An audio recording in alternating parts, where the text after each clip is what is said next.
原来天气报告说预报，天气预报说会下雨，所以我觉得很害怕。那其实都不会。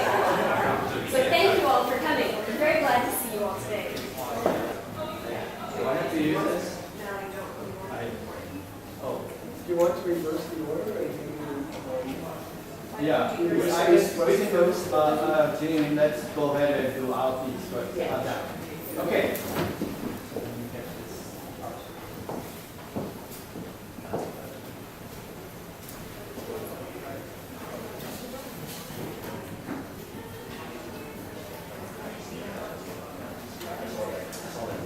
Okay, we changed the order a little bit. Originally we were talking about based on the program, we said it's an American story, learning Chinese in 20 days. We keep it a little secret. The speaker is here, but we are missing one person. The student is here, but the teacher is not. So we want to have both the teacher and the student to tell the learning story. So, Jing and I are talking about culture. One of the themes we've been talking about is teaching culture in Chinese language classrooms. So, Jing will present something about an initiative from Asian Society, and I will introduce Jing when it's her turn to come up. But let me go over quickly. Everybody is familiar with this common definition of culture. I took from the Standards for Foreign Language Learning in the 21st Century by ACTFL. And it has three perspectives, right? Three areas: perspectives, practices, and products. Practices means patterns of behavior accepted by a society. Knowledge of what, when, and where to perform specific tasks. 在中文里面，我们有的时候说是行为文化，就是说 appropriate， 什么时候说什么话，什么时候做什么事，这是比较妥当妥切的。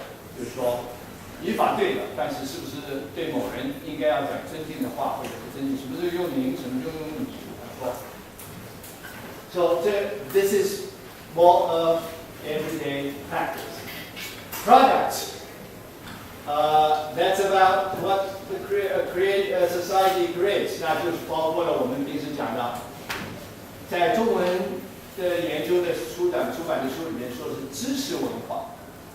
那你看，这是包括了音乐、文学、那个建筑啊、电影，这些都是不知道的。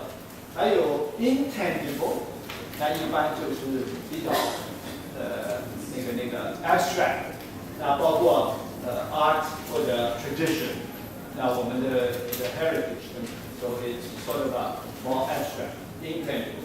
These are products， 这是我们创造出来的东西，对不对 ？Perspective 那就更难了，那就是往往是指我们的 values， meaning 就是我们中国文化的价值，对吧？文化价值观，我们的直觉，我们的思想等等等等。那么这个三个角就变成了一个整体，就是 what we call culture。那么在教学的当中，哪个东西教的最多呢？那当然是教 project 教育一样。那也就是说，介绍中国的文化，介绍中国的艺术啊，大家在中国的舞蹈啊，等等等等，还有中国的节日啊。那么现在我们知道 ，we need to put into also the communicative language approach wants to teach the behaviors perspective, functional perspective. 那也就是我们前面讲的 practice， 那也分不出来了。那么我个人有一个观点，其实国内许多专家也提出一个观点，就是说教文化不能孤立的教中国文化，比较有效的办法就是把当地国家的文化跟中国的文化糅合在一起。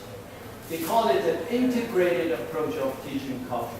That the integration of the target language culture, which is the Chinese culture in this respect, and the local culture, the local country culture. So in the United States, that's the American culture.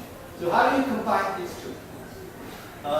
Many students actually were at the talk yesterday by a teacher from Nest, and she talked about how she used American culture and teaching also, the Chinese culture. So, in February forum, we gave you guys a quiz. I'm going to tell you the findings of the quiz, okay? If you still remember the quiz. The annual Grammy Awards was held on February 10th. Do you remember who won the best pop solo performance? Of course you remember Set Fire to the Rain, right? I will show you the results. Number 2, who won the Super Bowl this year? And you see Baltimore. Really? Who was the MVP of Super Bowl? And you see the Joe Flacco. And I probably want to ask you a question. What is salary for the next 10 years? Wow, he got a I don't know really how much. Right? He now is the most paid quarterback or football player in the entire United States in the field of football.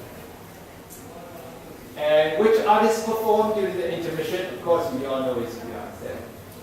And what other major events did this artist perform? And the presidential inauguration. This is the results. Who won the best pop solo? 36个人，22说对了，14人说不出来。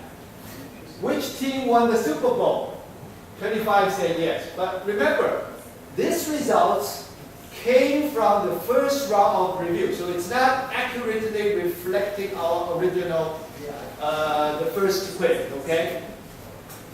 And number 3, who was the MVP? This is 13, so it gets very low. 4, what MVP stands for? You are very good. So you guys are all good language majors. Which artist? The answer is 35. You all know. So it looks very good. So let's move on to see what's the following part of the quiz. What unprecedented 38 minutes long event happened during the Super Bowl?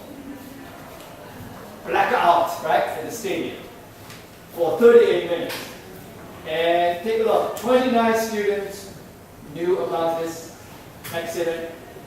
And what's the reason? The rumor says why, what caused the blackout? And most people say it's because Beyonce had this power performance. So she sucked all the power. And of course it's not true. But only 13 students knew about this. What event is pictured here? From left to right, name the 3 people in this picture. So the event, of course, the State of the Union address. So let's take a look at the results. 28 people had no answer. That means they don't know what this event is about. Okay? And how many people know Joe Biden? 15 people know Joe Biden. 21 people, no answer. This guy went to Beijing and went to a small restaurant, 炸酱面 the vice president went to Beijing and had like a 70 块, 70 yuan a lunch. 70块 is a lunch. If you ask this in an American school, they would do any better. Yeah. And 25 people know that's the president, and other people no response. I don't know. Who is the guy in the middle? No response. 11 people. And of course, that person sitting really low, 31 people say, I don't know this guy. That's fine, though. We don't really care. Come on. That's a Democrat. Immediately you can tell. So this is the head of the Congress. It's a big shock. So apparently, guys, we need to do some make-up work about the American politics. So this is what's going on in Washington Square.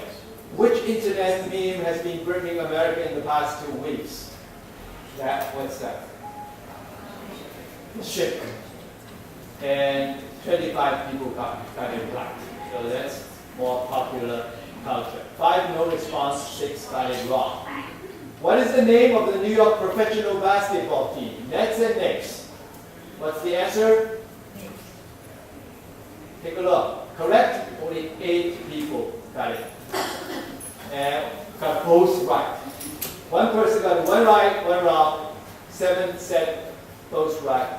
Wait a second. Oh, sorry. 8 people, 1 right. And the 9 people, 1 right, 1 wrong. And then both right, we have 70 people. Not bad. Not bad at all. And the New York basketball team traded one of their stars to Houston. Everybody knows. Everybody knows. The late insanity. Do you read this one? This is a new survey which I did in our class. The class is called Advanced Chinese for Teachers of Chinese. 35 students enrolled in that class. Yes, a lot of people are sitting here. So, do you read any American newspapers? 27 papers said yes. 8 people said no. What kind of paper they read? New York Times, Vanity Fair, New Yorker, Wall Street Journal, Newsday, 世界新闻网, something like that. The next question is about the reading of the newspaper. How often do you read them? Daily? 0. Often? 7. Occasionally 20.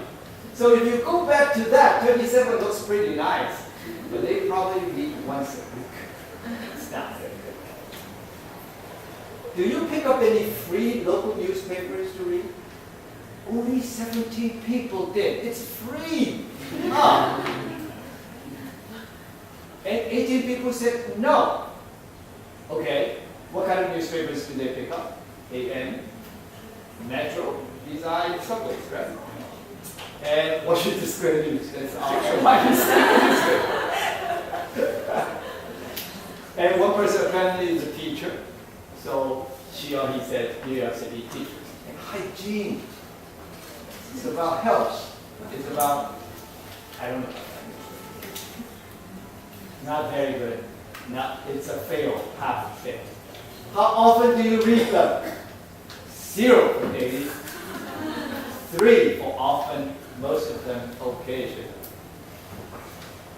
Do you listen to any news broadcast on radio? Yes, 17. No, 20. So take a look. NPR, National Public Radio, 4 people. WCBS, 4 people. CNN, 2. And the other populist is 10 weighing the economists. That's very interesting. Economists. So again, most people don't listen to it.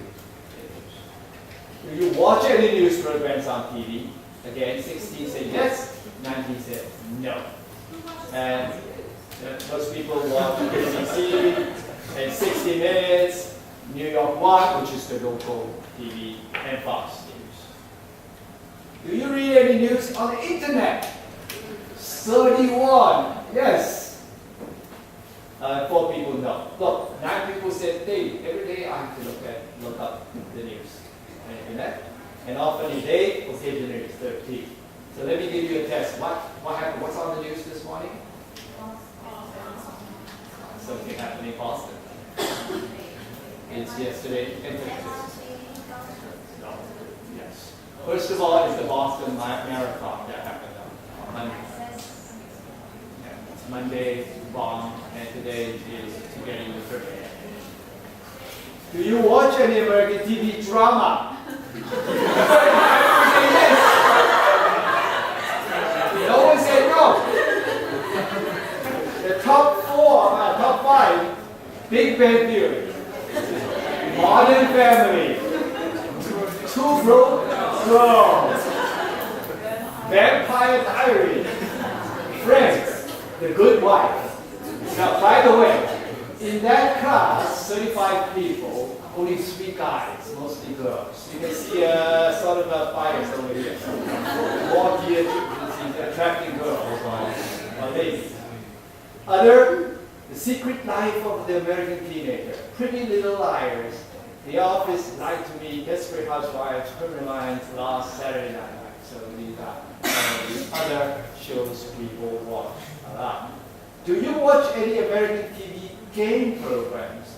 Only 6 people do. Jeopardy, Survivors, Wheel of Fortune, American Got Talent, American Idol. Do you think you can dance? Are you smarter than a first grader? Hey, that's a good one if you teach first grade, 5th grade. Yeah. What's the implication of all these surveys?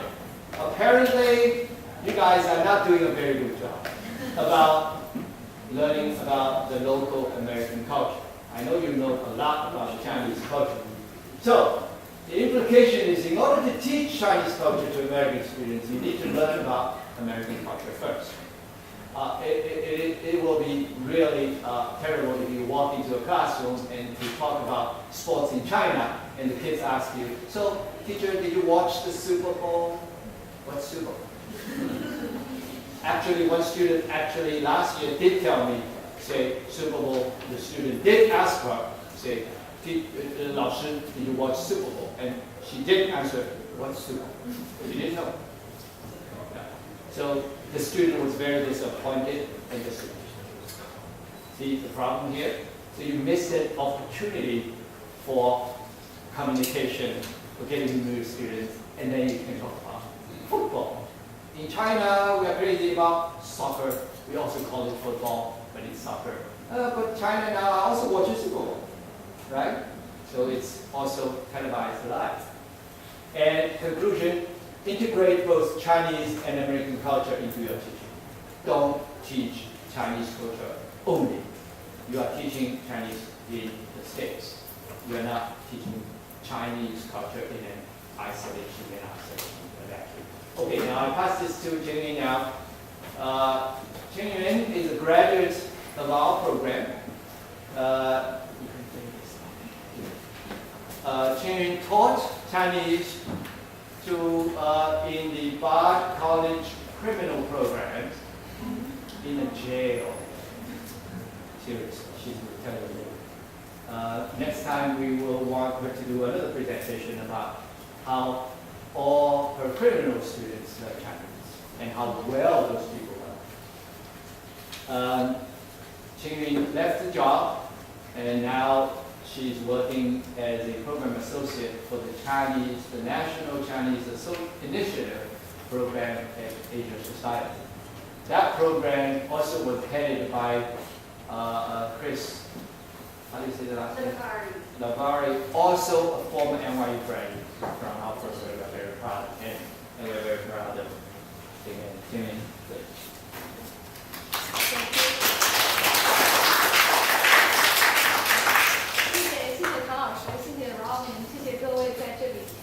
原来12月份的时候，我做过一个 presentation on our DPI program with 徐老师。So today I want to talk about this like education program in like top security level prison. Okay. Today I want to talk a little bit about 2013全美中文大会，是4月7号到9号在波士顿。然后大家都知道后来发生了什么。其中一处爆炸地点就是在大会的酒店旁边，很近，就在马路对面的地方。所以当我看到那个新闻的时候，真的心里是非常震撼，真是太可怕了这件事情。这一次全美中文大会的主题是 Engage the Future， 中文我们把它翻译成拥抱未来。这次大会的注册人数达到1265人，是历年之最。可能实际到会的人数还要超过这个，因为很多本地的有一些老师他们就直接就过来了，所以这一次可以说是规模非常大的一次。这个上面是我们的这个 program book 的一个封面，然后这边是一个 postcard， 这个是我们的一个比如装 program book 的一个包，然后己方的 organizer 包括 Asian Society College Board， 然后和汉办还有波士顿本地的 primary source 合作，然后举办这一次大会。这一次大会的话，一共有70多个 breakout sessions、workshops 和5个 plenary sessions。包括比如说课堂教学、教育政策、文化交流、国际合作等等，非常广泛。我们先来看一下 breakout session， 这个有点小啊。breakout session 的情况，主题的这个统计情况，我们可以看到，其实还是你看 curriculum and instruction 还是最多的，有26个。然后别的，比如说 funding， 这是一个其实对于语言项目、教育项目来说是一个很大的问题，就是讨论的人很少，只有2个。大多数的老师、研究者们、学者们还是把眼光放在教学上，看 curriculum and instruction 还是最多的。如果大家可以去我们 eStudy 的网站上，可以找到所有的 breakout session 的descriptions and speakers。然后唐老师 Robin 还有这个邱斌老师、王璇老师的这个 presentation 是在第1个的，打开书就是我们 NYU 的 presentation。除了 breakout sessions， 我们还有5个 plenary sessions， 有不同的主题。其中最重头的是4月8号晚上的 plenary session 4。我说它是最重头的，不仅是因为当天晚上有中美2国的教育部副部长，有中美2国各个省市州的教育主管人员，有汉办主任许玲女士的致辞，还有在晚宴之后有美国的汉语桥比赛获奖学生给大家进行表演。当然我也有一点私心，因为这是我进入 eStudy 工作以来压力最大的一个工作，要协调各方面的这个中国、美国表演人员、学生各方面的工作，当时压力非常大。所以看这个是星期4晚上的这个致辞，这个是中国教育部副部长郝平先生，这个是美国教育部助理部长 Deborah DeLisle 女士，她是负责美国基础教育的。当时她在晚宴上说，在座的做老师的人大家都站起来，然后好多人都站起来了，当时场面非常好。然后这个是许玲女士的讲话。我能不能问一下，有哪位老师当时去了波士顿吗？林老师去了，还有一位老师，黄老师也去了，对不对？哎，当时许玲女士的致辞很有意思啊，很有意思。这个就是晚宴之后的一个文艺表演的节目单。我们可以看到，这个节目单呢大概有3个部分，可能比较小啊。第一部分是初识汉语，第2部分学习趣闻，第3部分实现梦想。我们当时还请到了 Joe Wang 黄西来给我们进行脱口秀的表演，当时很有意思，很有意思。他的还是挺不错的，有谁知道黄西吗？Joe Wang 大家都知道，所以我们请了他。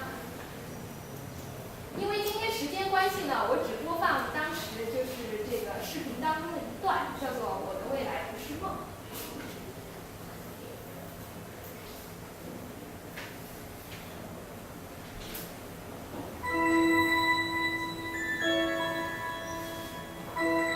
关于中国最初的梦想就是把这个语言中文学会。我的梦想就是